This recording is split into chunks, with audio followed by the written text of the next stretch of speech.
आपको अपना minor project कैसे सबमिट करना है, तो आप यहाँ पे माइनर प्रोजेक्ट सबमिशन पे जाएंगे। उसके बाद आप यहाँ से प्रोजेक्ट वर्क पे क्लिक करेंगे।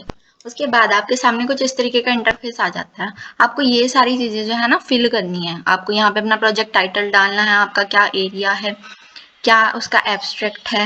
एब्स्ट्रैक्ट में ना थोड़ा सा ओवरव्यू दे देते हैं हम कि हमने प्रोजेक्ट किस बारे में बताया। फिर आपको बताना है कि why this topic has been selected by you, आपने यही टॉपिक क्यों चूज किया। उसके बाद प्रोजेक्ट का क्या ऑब्जेक्टिव है, स्कोप क्या है प्रोजेक्ट का, कंट्रीब्यूशन क्या है प्रोजेक्ट का, मेथडोलॉजी क्या होती है प्रोजेक्ट की। ठीक है, उसके बाद आपने यहाँ पे फिल करना है कि आपने क्या क्या आपके रेफरेंसेस लगे। उसके बाद अब देखो, जो मेन बात आती है वो इस प्रोजेक्ट रिपोर्ट की आती है और एक प्लैगियरिज्म रिपोर्ट की आती है।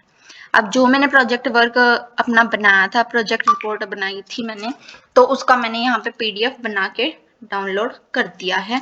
उसके बाद अपलोड कर दिया है। और आपका जो मैक्सिमम अलाउड होना चाहिए किसी भी फाइल का, उसका 4 MB ओनली होना चाहिए। पीडीएफ और ये डॉक फाइल आपकी अलाउड रहेगी। फिर उसके बाद आता है प्लैगियरिज्म रिपोर्ट। अब प्लैगियरिज्म रिपोर्ट क्या होती है? बेसिकली ये रिपोर्ट होती है कि जिसमें आपका ये बताया जाता है कि आपने कितना कॉपी पेस्ट किया है। आपको यहाँ से इस यूआरएल पे जाके अपना जितना भी टेक्स्ट आपने अपने रिपोर्ट कार्ड में लिखा है वो कॉपी करके वहां पे पेस्ट करना है। उसके बाद आपको प्लैगियरिज्म चेक करना है।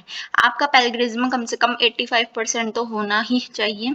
अब मेरा जो था 100% हो गया था, मेरा 100% यूनिक है और मैं आपको बताऊंगी कि कैसे मैंने किया था। उसके बाद आप मैंने जो भी प्रोजेक्ट बनाया, मैंने उसका टेक्स्ट जो कॉपी करके वहां प्लैगियरिज्म में डाल दिया, उसका चेक प्लैगियरिज्म किया। उसके बाद मैंने उसका पीडीएफ डाउनलोड करके यहाँ पे लगा दिया। अब मैंने ये सारी चीजें फिल कर दी हैं।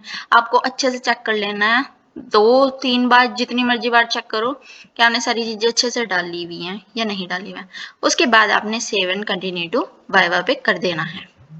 ठीक है, उसके बाद आपके पास कंफर्मेशन आएगा, आपने ओके कर देना है।